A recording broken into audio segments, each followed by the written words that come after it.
ఏదైతే కేటీఆర్ గారిని అరెస్ట్ చేయాలని ఒక ప్రయత్నము రాష్ట్ర ప్రభుత్వం డే 1 నుంచి పెట్టుకున్నదో అది ఎట్టనన్నా కేటీఆర్ గారిని అరెస్ట్ చేయాలి, నన్ను అరెస్ట్ చేసినందుకు కౌంటర్గా అరెస్ట్ చేయాలనేది చూస్తున్నది. దీన్ని బట్టి చూస్తే కేటీఆర్ను అరెస్ట్ చేయడం కోసమే ముఖ్యమంత్రి కావడానికి వచ్చినట్టుగా అనిపిస్తున్నది. ప్రజలందరికీ తెలుసు కేటీఆర్ను ఎట్టి పరిస్థితుల్లో అరెస్ట్ చేయడానికి రేవంత్ రెడ్డి ఈ ప్రయత్నాలు చేస్తున్నది తెలుసు.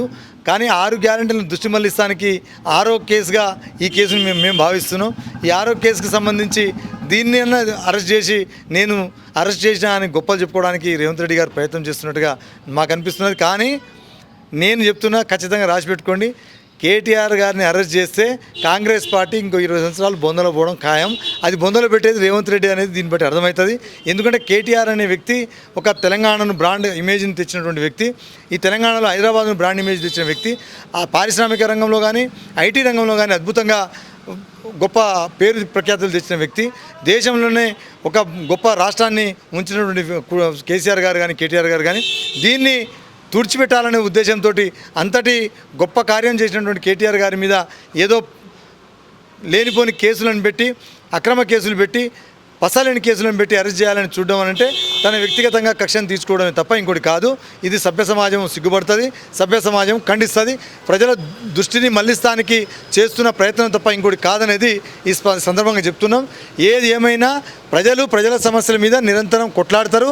కేటీఆర్ గారిని అరెస్ట్ చేసినా ప్రజలందరూ రోడ్డు మీదకి వచ్చి వాళ్ళ సమస్యల కోసం వాళ్ళు పోరాటం చేస్తారు. పోరాటం చేయాల్సిన అవసరం కూడా ఉంటుంది.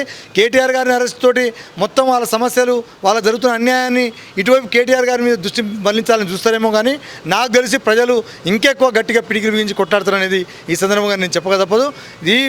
ఈ మొత్తం పరిణామం చూస్తే కాంగ్రెస్ పార్టీలో కూడా మేధోమథనం జరగాలి. కేటీఆర్ అరెస్టును ఒకవేళ నిజంగా అరెస్ట్ చేయాలని కక్షపూరితంగా రేవంత్ రెడ్డి గారి వ్యక్తిగత కక్షను తీర్చుకోవడానికి ప్రభుత్వాన్ని అడ్డం పెట్టుకోవడం అనేది చాలా దుర్మార్గం. ఇది ఖచ్చితంగా మేము తీవ్రంగా ఖండిస్తున్నాం. ఇది మంచి పద్ధతి కూడా కాదు.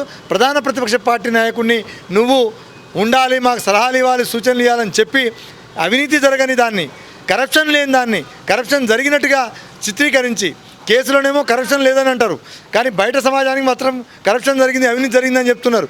అంటే కరప్షన్ జరగలేదు కానీ అరెస్ట్ చేయాలి కేటీఆర్ అనే దృక్పథం పెట్టుకోవడమే. మీ అధికారాన్ని అండగా పెట్టుకొని కేటీఆర్ గారి మీద కక్ష సాధింపు చర్య తీసుకోవాలని చూస్తున్నట్టుగా మాకు భావిస్తున్నాం. ఇది ప్రజలందరూ కూడా గమనిస్తున్నారు.